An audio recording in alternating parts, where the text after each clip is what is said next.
Hello बच्चों, आज हम अल्फ़ाबेट के बारे में पढ़ेंगे। अल्फ़ाबेट की क्या स्पेलिंग लिखी है? ALPHABET, alphabet. अल्फ़ाबेट आप पहले पढ़ चुके हो। जो आप A से Z तक लेटर्स लिखते हो उन्हें ही हम अल्फ़ाबेट कहते हैं। इस लेसन में हम उसके बारे में और ज़्यादा इन्फॉर्मेशन लेंगे।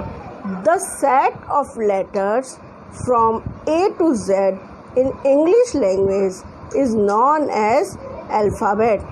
इंग्लिश लैंग्वेज में जो A से Z लेटर्स का जो सेट होता है उसे ही हम अल्फ़ाबेट कहते हैं। आपने कई बार अल्फ़ाबेट्स लिखे होंगे लेकिन उसको कभी काउंट नहीं किया होगा कि वो कितने होते हैं। यहाँ हमें इसके बारे में भी इंफॉर्मेशन मिलेगी।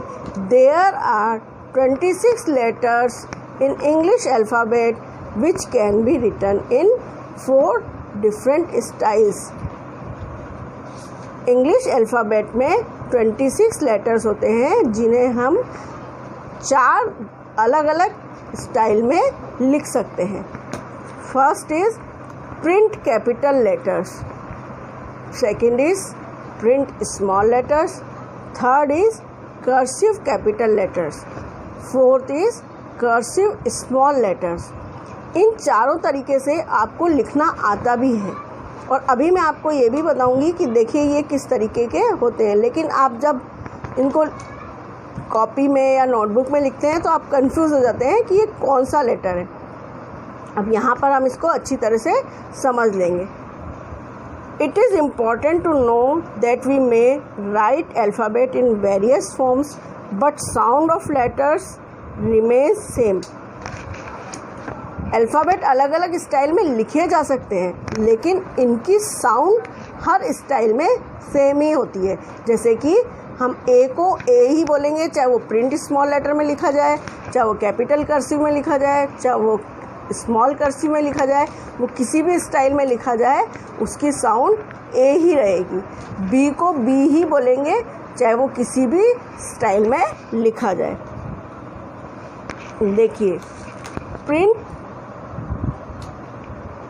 कैपिटल, ये इस स्टाइल के लेटर्स होते हैं। प्रिंट कैपिटल ये कौन से हैं? ये हैं प्रिंट स्मॉल। ये जो आप स्मॉल ABCD छोटी ABCD लिखते हैं ना वो वाली है। ये बड़ी ABCD, ये छोटी ABCD। ये कर्सिव कैपिटल, जो आप कर्सिव के कैपिटल लेटर्स लिखते हैं वो ये वाली ABCD है। कर्सिव स्मॉल लेटर्स, जो आप स्मॉल लेटर्स लिखते हैं कर्सिव के, वो ये वाले लेटर्स हैं। अब यहाँ पर देखिए आप इसमें डिफरेंस क्या होता है। ये आप लिखते हैं, ये ज़्यादातर ये वाले जो दोनों लेटर्स होते हैं, ये जो दोनों स्टाइल के लेटर्स होते हैं, ये हमें बुक में मिलते हैं और ये हम अपनी नोटबुक में लिखते हैं। ये चारों स्टाइल के लेटर्स हैं। ये M, ये N, O, P, Q, R, S, T,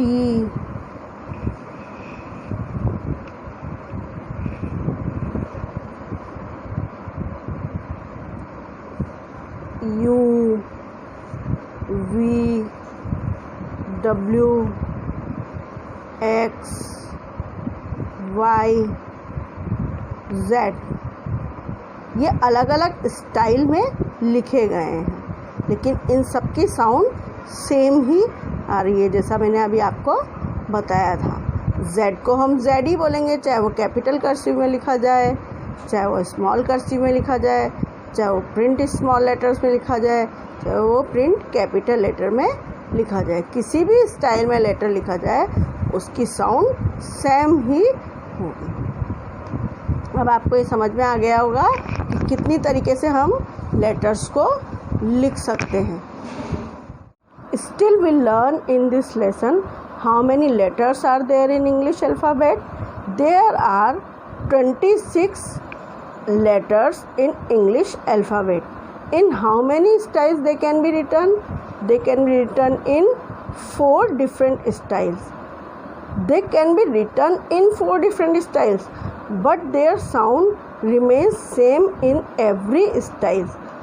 Now we read our next topic, that is vowel consonant. अब हमारा दूसरा टॉपिक पढ़ेंगे जो है वाउल और कॉन्सोनेंट. वाउल जैसे हिंदी में स्वर होते हैं वैसे ही इंग्लिश में वाउल होते हैं. इनकी अपनी साउंड होती है. इनको बोलने पर हमें किसी दूसरे अक्षर की आवाज़ नहीं आती है. हम इसकी इंग्लिश में डेफिनेशन देखते हैं. A letter that sounds by itself is called vowel. There are 5 vowels. English में 5 वाउल्स होते हैं. कितने वाउल्स होते हैं? 5. वे लेटर जिनकी अपनी आवाज़ होती है, मतलब वही जो मैंने आपको अभी बताया कि जिनको बोलने पर हमें कोई दूसरी आवाज़ सुनाई नहीं देती है, उन्हें हम वाउल कहते हैं. How many vowels are there? There are 5 vowels. A, E, I, O, U. How many vowels are there? There are 5 vowels. A, E, I, O, U. Now consonant. Consonant को हम हिंदी में व्यंजन भी कहते हैं. A letter that sounds with the help of vowel sound is called consonant. वे letter जिन्हें हम वाउल साउंड की हेल्प से बोलते हैं, जैसे कि जब हम बी को बोलते हैं, बी बोलने पर हमें ई की साउंड सुनाई देती है. सी बोलने पर भी हमें ई की साउंड सुनाई देती है. डी बोलने पर हमें ड के साथ में ई. एफ बोलने पर हमें ए की साउंड सुनाई देती है. ए फिर हमें फ की साउंड सुनाई देती है. एफ. जी बोलने पर भी हमें जी के साथ में ई की साउंड सुनाई दे रही है. एच बोलने पर हमें ए की साउंड सुनाई दे रही है साथ में. जे बोलने पर हमें ए की साउंड सुनाई दे रही है.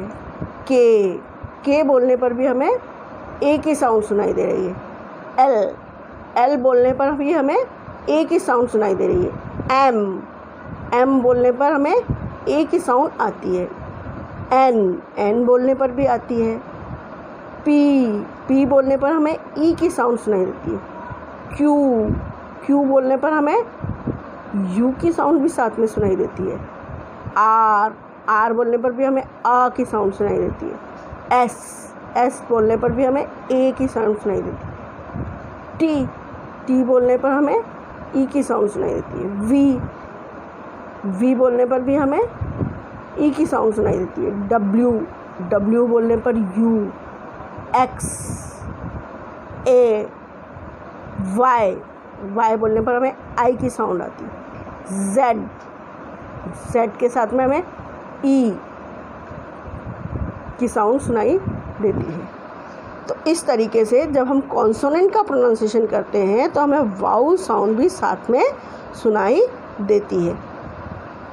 फिर से हम रिपीट करते हैं कॉन्सोनेंट की definition. A letter that sounds with the help of vowel sound is called consonant. There are 21 consonants. Total letter कितने होते हैं इंग्लिश में? 26. इसमें से 5 वाउल हो गए तो रेस्ट ऑफ द लेटर्स बचे 21. वो सारे लेटर्स क्या होते हैं? कॉन्सोनेंट होते हैं. 5 वाउल और 21 कॉन्सोनेंट. तो अब आपको वाउल और कॉन्सोनेंट भी समझ में आ गए होंगे.